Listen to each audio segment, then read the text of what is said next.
Do you guys want to know what the absolute hardest attachment style to deal with is inside of a relationship? I know you're going to say the dismissive avoidant, and it's not. I'm Dr. Sarah Hensley. I'm a specialized social psychologist, and I've been studying the science of attachment and attraction inside romantic relationships for nearly 20 years. And if you don't know what attachment is, you have a rabbit hole to go down that will change your entire life. Like, it will literally explain your entire romantic history, and everything will make sense. It's the fearful avoidant who leans to the dismissive side of the spectrum. So let me quickly break down the attachment spectrum because this is going to make so much sense to you. We have on one end anxiety, and then we have on the other end avoidance, right? In the middle, we have secure.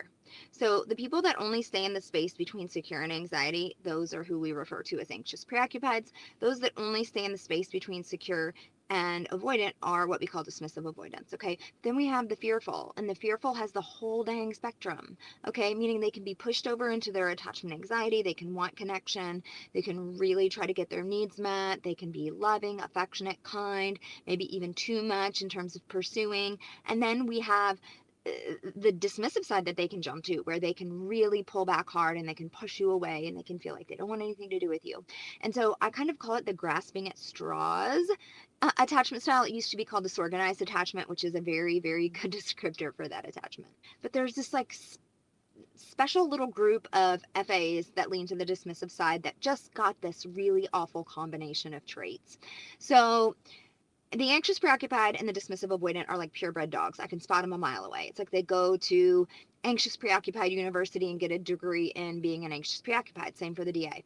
Okay. But the fearful is like if the anxious preoccupied and the dismissive avoidant had babies or like puppies, right? Like if this is a golden retriever and this is a Dalmatian, and they had puppies, those dogs are going to all look very different. Some are going to have spots, some are going to have long hair, some are going to have short hair, some will be golden, some of them will be white and black. Who knows, right? Depends upon sort of the combination of traits. And the same is true for the fearful. They're dogs, and fearful avoidants do have some common traits that we can like pin them down and be like, oh yeah, that's a fearful avoidant. They show both anxiety and they show avoidance in their behavior. They tend to be hypervigilant, that's across the board, and they tend to have a negative bias, it's across the board. The fearful that leans dismissive, if they get the reactivity of the fearful avoidant, meaning they get easily triggered, easily angered, and then they have the coping mechanisms of the dismissive where they will fight and then run away and like slam the door in your face, either literally or figuratively, very hard. It can be very, very difficult to cope with.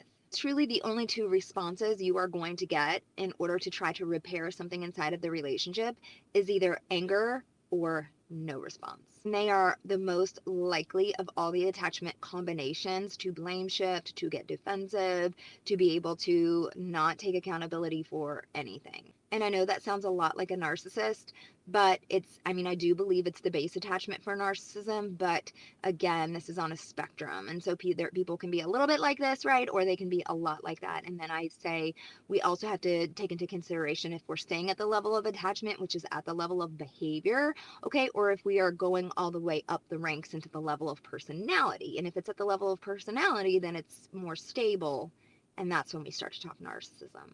So how do we cope with these individuals? Well, one, you're going to have really good boundaries. Two, you're going to have non-critical communication. Three, you're going to be able to have excellent conflict resolution skills. You're going to have to make sure they feel seen, heard, and understood. That is the thing that disarms them the most, is when you are able to understand at least where they are coming from and somewhat validate their emotional experience. And then when they're calm enough and able to listen to you, you are able to share your perspective inside of things, but this is not going to be easy for them.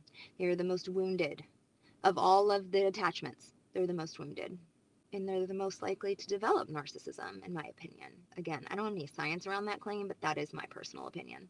For more information on attachment, how to heal attachment, how to work with certain attachment styles, you can see me at my website, thedatingdecoder.com.